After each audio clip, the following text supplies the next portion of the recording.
Hi everyone, a huge welcome to Jab and Move. I'm your host Stephen, and I want to just run through another video because there's something I want to go through, and the big thing for me is the next opponent for Daniel Dubois. So he's won the IBF bout. Obviously he had it after winning the eliminator with Hrgovic, but he cemented that by beating Anthony Joshua, and what an emphatic victory it was. But for me, the next thing we've got to look at is the future, what that next fight will be. Obviously, there's been rumors that they're looking at February for the next fight for Dubois and what he's going to do. Recently, he's called out Jake Paul, which, let's face it, is laughable, and I would not want to be Jake Paul in that ring with Daniel Dubois. Not a chance, not after what he did to Anthony Joshua and showing that not only has he got the athleticism, but the raw power that he just never stops. Don't get me wrong, he can get hit, but he can also take the hits, and that's something that he's built, and that ability of endurance that he's had over the time. But the one for me is, who will fight him next, or who do we want for him to fight next? And for me, there's only one person I would pick as a standout option, and that is someone who's been rumoured potentially lining up for this fight, Joseph Parker. Now, the reason for me personally, for both of them to get in the ring together, is because in the last 18 months, I think they are the two fighters that have shown exponential growth as fighters and become the ones who are the leading lights, say, after the Usyk Fury second fight, potentially a third, depending on what happens in that second fight. I think you're looking down the list, you've got Dubois as, the third fighter because of that IBF title and the way he's won the IBF title. And then I would probably put Parker as your fourth best fighter, maybe just outside that top three, but getting himself back up there with, again, the exponential growth, his wins that he's had over Zhilei Zhang and Deontay Wilder, and the training from Andy Lee and what that has become. Obviously, it's took some time to grow, but it's growing beautifully. And he's becoming an unbelievable fighter again. I think something that we always thought he could have been. But took back a little bit after losing to Joshua first time, and then Dillian White in that unbelievable fight, which could have gone either way between the two of them. And it took some time to recover, and then we thought he was getting back, he was coming back to it. And all of a sudden, he hit Joe Joyce. And yeah, I think everyone after that point, near enough everyone, writ him off and said that it wasn't going to go the way he wanted. But wow, has he come back? And has he come back with a bang? Especially against Zhilei Zhang. But no, I think he would be the standout option. Like I said, his journey's been amazing, but just to touch on Daniel Dubois and what he's done, his journey's been just as emphatic. Like I said, we had this scenario where he lost to Joe Joyce again, another one lost to Joe Joyce, which when you think about where Joe Joyce now is in the standings and what's happened, it's madness really, when you think he's beat both of these men, who you probably class now as the third, fourth best fighters in the division, in the heavyweight division. But yeah, I think obviously after losing that, he had to come back. Lara, it wasn't a good fight. He went down a couple of times. Again, injury and stuff like that, I think, played him. And then Usyk, he got that world title shot, and a lot of people questioned it.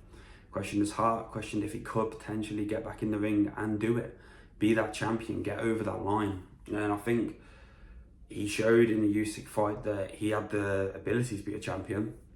But then I also think in that fight, he lost something, because I mean, mentally he left that ring after that knockdown, and obviously below the belt, above the belt. I personally think it was below the belt, but a lot of people on both sides of the argument say it was above or below. He mentally left out there, and then at that point when he got ran down after the next few rounds and stuff, and the referee's counting in front of him, you could see it in his eyes. I think he wanted to get up, but I just think mentally he checked out. And that's not a slight on anyone. It's not Alexander Usyk.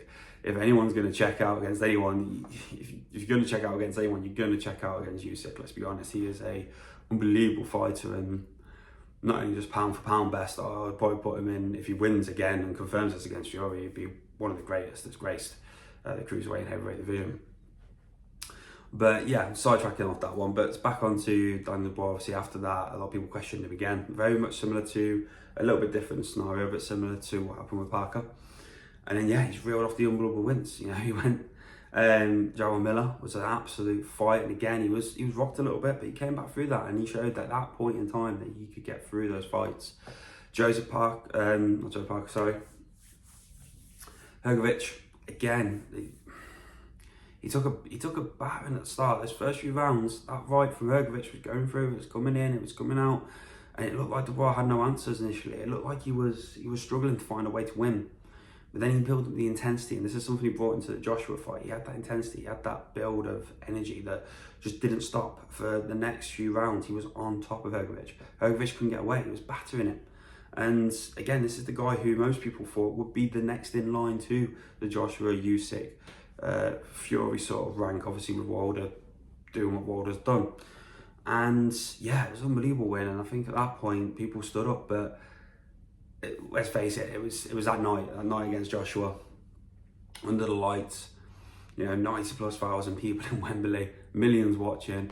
I think everyone thought it was going to be the Joshua show. A lot of people made it like a Joshua homecoming, and it felt like very much that Dubois was just the backup dancer to that. And wow, didn't he prove everyone wrong? He's absolutely got in there from the first round, just took him out, and I think it was an unbelievably comprehensive win. And I do think if they went for it again, it would be the same result, a comprehensive win for Daniel Dubois. I'm not sure about the state of Joshua in terms of how he's feeling or what he wants to do, but I think there's other routes for him. And again, the big thing for me is, depending on what happens with Usyk Fury, and then obviously Dubois, Usyk Fury, there's options there potentially. That bout in a year to 18 months time, a bout could come loose. They could be eliminators. There could be a chance for Joshua still to make obviously history books and become a 3-time heavyweight champion of the world. And yeah, obviously in the modern era that would be phenomenal. But yeah, I think that night that cemented Dubois as the third best fighter in the division. And again, it just showed that him and Parker have both been on an unbelievable journey over this last year to 18 months and built themselves to be unbelievable fighters. And for me personally, I want to see that fight. I want to see Parker and Dubois get in there and go at it. And at the moment, it's a 50-50 in my eyes. Yes, Dubois is probably the heavier hitter, and he is the stronger, I think, of the two. But Parker's shown he's got the ability. He can dance around. He can move so fast now, and he's got that boxing IQ that I think he was lacking a little bit when he first fought Joshua. I think Joshua put him at the jab, kept him at bay, and he couldn't quite overturn that. I think someone like Zhang, when he came back in, apart from the times when he did get caught, which again, if he gets caught over Dubois, might be a different story, but Big Bang Zhang's got a big bang. Yeah, I think obviously apart from those things, he ran him ragged and he won all those rounds nearly, apart from the two, I think, in that fight. So yeah, personally for me, I think that is the absolute fight I want to see.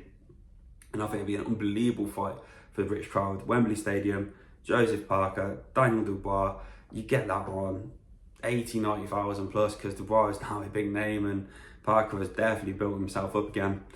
And yeah, it'd be a phenomenal fight. So that personally is my choice for who Dubois should fight next. You got Piccoli as sort of an outsider, but obviously someone who potentially could be an option. And you got a few other fighters in there, but for me personally, I want to see the best fight the best. And lately we've been seeing the best fight the best. So yeah, Parker versus Dubois, that's what I want to see in February. Get your comments in, see what you guys want to see. What do you guys want coming up? Who do you think could beat Dubois? And do you think if Parker did fight Dubois, do you think he's got a chance of winning? I personally think it's a 50-50, but what do you guys think? Don't forget to leave a comment, like and subscribe, and there'll be more videos coming up. But from myself now, have a lovely day. Take care. Bye.